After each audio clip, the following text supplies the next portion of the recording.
Hello everyone, welcome back to my channel. My name is Grace. I film on all things faith, positive living, and inspiration for everyday life. If you love this kind of content, kindly do stick around, subscribe, and let's evolve together. Let's do this together, okay? So in this video, I'm sharing important lessons we can all learn from Rahab the prostitute. Yes, the famous Rahab the prostitute from the Bible. Her story can be found in Joshua chapter 2, and it's quite an interesting story. She's quite an interesting personality in the Bible, honestly, because she was very instrumental in the people of Israel getting to go into their promised land, which is Canaan. Okay, so I'm sharing very important lessons we can learn from that prostitute called Rahab. So backstory: when Moses was no more, God tasked Joshua to come lead the Israelites into the promised land, which is Canaan.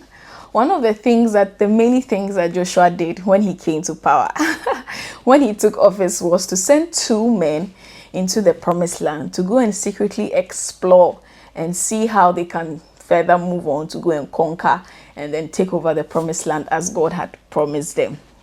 And so he sent two men to go and explore, especially the city of Jericho, to go and see how things are. To go and see how things are, okay? And he sent them. When the men arrived in Jericho, the city of Jericho, they went into the house of this prostitute called Rahab. That's where Rahab comes in. They went into the house of this prostitute called Rahab. At the time, Rahab was there. I'm sure Rahab was the it lady. So they went into her house to go and lodge there. And so the two men spent a night at Rahab's house. But the king of Jericho quickly heard, rumor went around, and he quickly heard that two men had come to secretly explore the land, and they were lodging with Rahab the prostitute. So he and his men went on to Rahab's house and called her out and said, "You know what, we've heard that two men have come to your house. Kindly bring them out, quickly bring them out." Rahab goes ahead to say that yes, there were some men who came, but she doesn't know who they are and she doesn't know where they are from, and they left not too long ago before the city gates were shut. So if he's fast, he can let his men follow quickly. They will find them right now.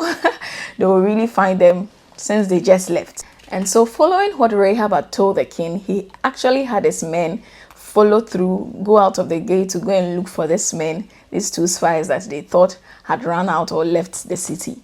All this while, Rahab had kept them on top of a roof in a house, just so nobody sees them and the king doesn't find them. So before the men settle for the night, Rahab goes to have a conversation with them, asks them where they are from and all that good stuff.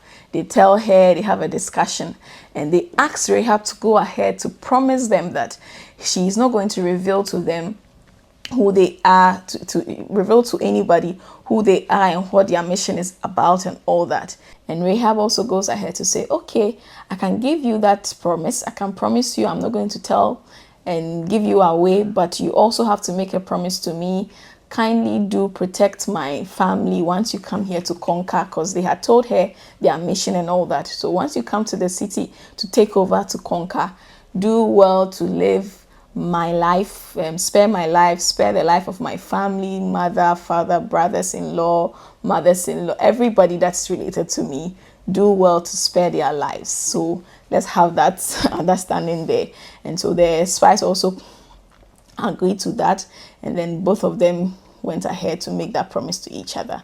If you read from Joshua chapter 2 verse 17, they both agreed to each other to keep their promise and then to help each other by Rahab not revealing to anyone who they are and what their mission was, and they also sparing the life of Rahab and her family once they come on to Canaan to come and conquer. So they both had a mutual understanding there. And eventually Rahab will help them. They will give Rahab directions as to what to do when the time comes for them to conquer, and then she should follow through all that, and then she and her family will be saved. She helps them to escape, and eventually these two guys go out of the city, return to Joshua, do whatever they came to do, return to Joshua and give him feedback that yes, they are ready, they've explored, done all the checks, and victory is sure theirs. They actually made Joshua aware that victory is surely going to be theirs because of the exploration they had gone to do. So Rahab was very instrumental in helping them hide, in helping them gather whatever information that helped them eventually in subsequent chapters conquer and have Canaan for themselves as Israelites, as God's people. That is the backstory of how Rahab actually helped Joshua and his people eventually own the land, the promised land of Canaan, as God had promised them. And there are very important lessons we can all learn from Rahab. First, we must learn to keep our promises. We must learn to keep secrets.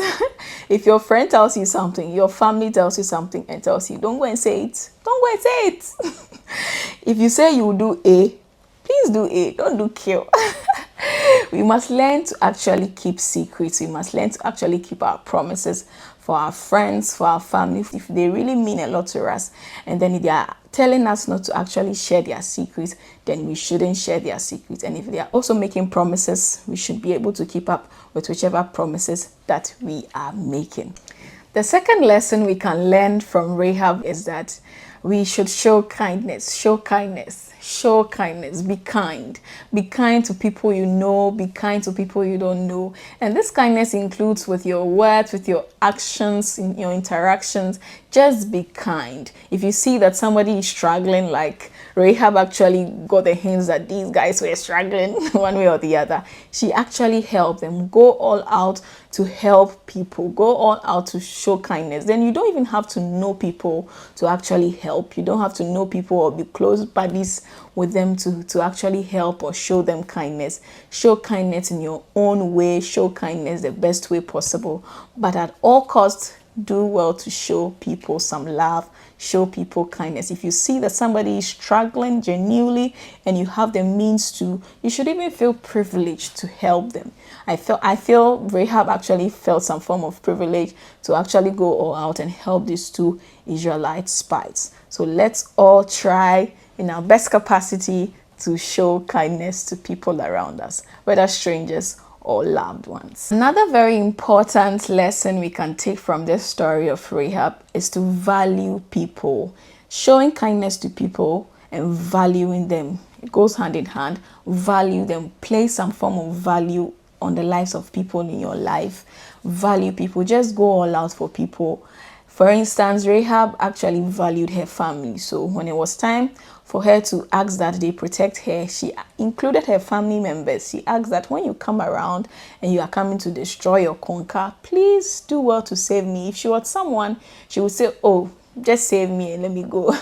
But because she was kind and she valued the people in her life, she actually pleaded on their behalf, and then eventually they will also be saved. So go all out, show kindness, and then value people. Value the people in your life. It goes hand in hand. If you value the people in your life, you show them kindness, and if you are kind to them, you are valuing them. So value your family members, value your friends, your colleagues, all the people in your life. Do your best to show them some form of love by valuing them. I'm hoping this interesting story on Rahab actually inspires us to keep secrets and promises, value the people in our life, and keep showing kindness and some love to all the people in our lives and around us. I'm gradually warming up in this YouTube, but I still need your support. Kindly stick around, subscribe. If you love this kind of content, give me a thumbs up, subscribe. Then let's evolve together. Let's do this together. I'll see you in my next video. Bye bye.